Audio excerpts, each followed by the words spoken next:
Hey, it's me, Nalthazar, and welcome to another Magic Puzzle Quest video. In today's video, I get to spoil the first of two cards that I get to spoil for the upcoming Duskmourn set. So, let's get into it.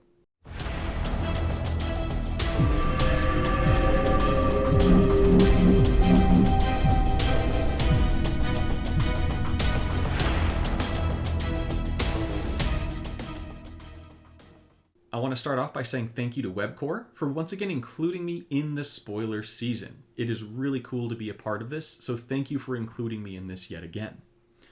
The first card that I get to spoil is called Overlord of the Hauntwoods.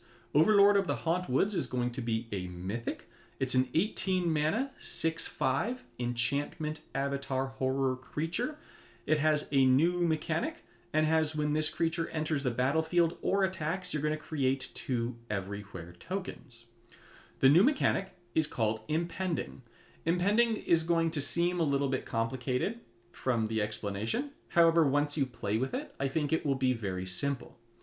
Impending is going to have this little icon here at the bottom of the card.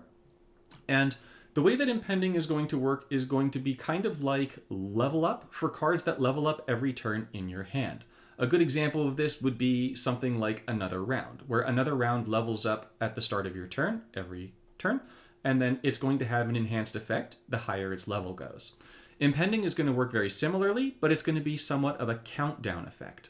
So with Impending, when a card with Impending enters your hand, or at the start of any of your turns, the Impending is going to go down by 1, meaning that for Overlord of the Hauntwoods, when this enters your hand, it's going to immediately go from Impending 4 to Impending 3. Then at the start of your next turn, it's going to go from Impending 3 to Impending 2, and then at the next turn from 2 to 1, and then finally from 1 to 0. What these impending numbers are going to do for you is they are going to lower the cost of the creature that you want to play, but they will also lower the power toughness of that creature. The cost lowering is going to be equal to the impending value times 3. So with Overlord of the Hauntwoods, right, this one's going to go into your hand, and it's going to immediately go from Impending 4 to Impending 3. So the mana cost is going to be reduced by 3 times 3, which is 9, meaning that Overlord of the Hauntwoods is going to go from being 18 mana to being 9 mana that turn. The next turn, it's going to go from Impending 3 to Impending 2. When that happens, you're now going to have 2 times 3 for 6. This is going to become a 12 mana creature. Then it's going to go to Impending 1. That's going to be 1 times 3. It's going to become a 15 mana creature. And then at Impending 0, it'll just have its full cost of 18 mana. Now, for each impending number, it's also going to be decreasing the creature's power toughness. This isn't a base power toughness decrease, it's just a debuff, meaning that future copies of the card that come out will not necessarily be impacted by the impending value that you cast the creature at. So Overlord of the Hauntwoods is going to enter your hand at Impending 4, immediately tick down to Impending 3. At 4, it would be -4/-4, meaning that this would be a 2/1. However, it's going to enter your hand, it's going to go down to Impending 3, and then at Impending 3, it's going to get -3/-3, so this would become a 3/2 for 9 mana. When it goes down again to 2, it's going to get -2/-2, so it's going to become a 4/3. At Impending 1, it'll become a 5/4, and then Impending 0, it's going to become a 6/5. I personally find this mechanic to be a very interesting mechanic.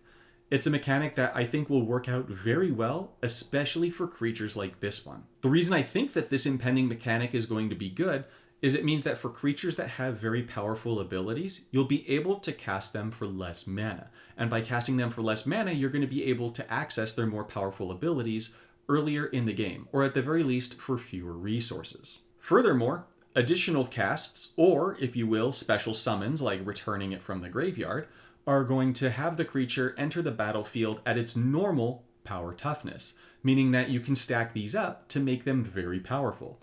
6/5 is a very solid body on a creature. Now, I'm saying that this is going to be a good mechanic if a creature has a powerful ability. Now, in order for us to really understand Overlord of the Hauntwoods, we need to know what those everywhere tokens are. So let's take a look at what those tokens do. The everywhere tokens are going to be land supports. They're green land supports. They've got 1 shield. They are tokens, as you can see by the pawn on the left. They cannot be reinforced, and they read, at the end of your turn, convert 2 gems to the most present color on the board. Now, remember, the way that the Overlord is going to work is when it enters the battlefield or attacks, you're going to get 2 of these entering the battlefield, meaning that at the end of your turn, you're going to start converting a whole bunch of gems. And by converting to the most common color on the board, you're more likely to get a bunch of gem matches. If you find a way to make it so that you get multiple of these Overlords down in a turn, then you're going to get many of these land tokens on the battlefield, and by getting many of them on the battlefield, you will get mass conversion. I'm thinking things like Grist. I'm thinking things that will do some form of mass reanimate. I'm thinking of things like Brokon's third ability, where you might just go ahead and fetch 3 of these and drop them all down.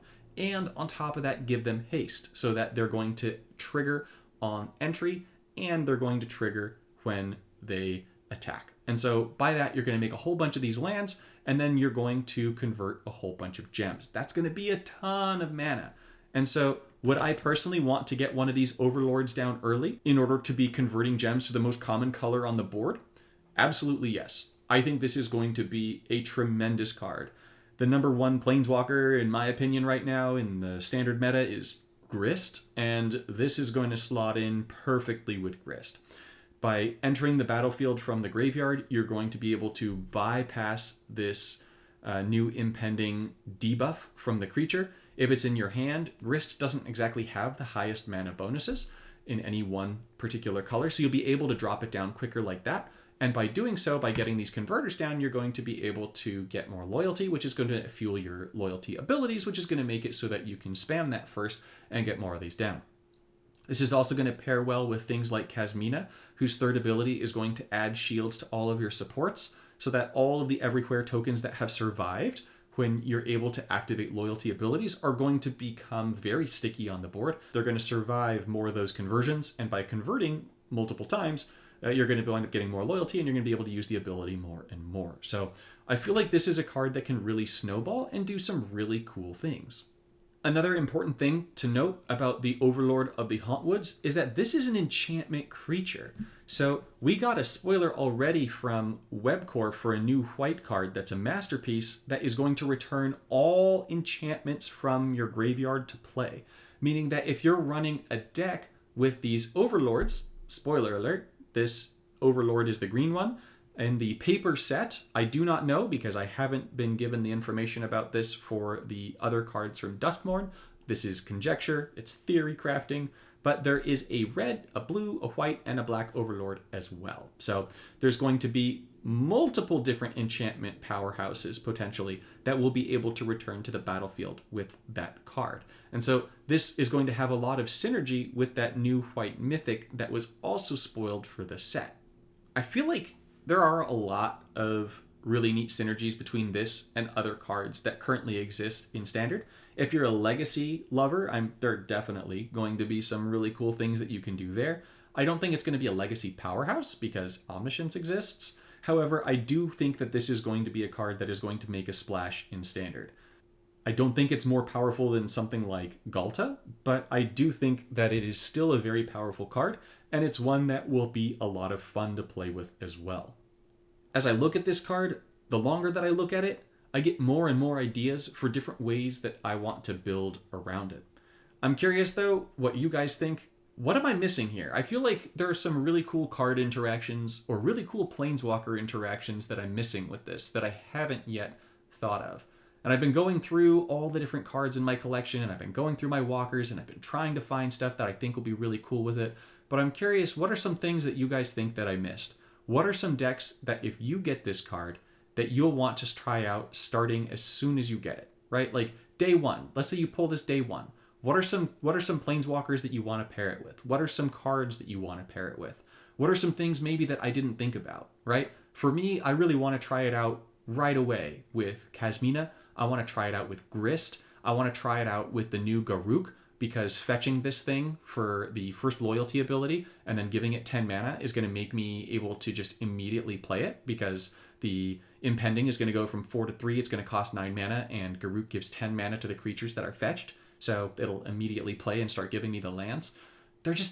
I don't know. There's just so many things that I want to do with it. And so this is a card that I really want to play with. Any help that you guys can give me to brainstorm ideas would be greatly appreciated. Please leave those in the comment section of this video. I go through all of my comments, and so that could help me brainstorm ways in which to use this card when I get it day one.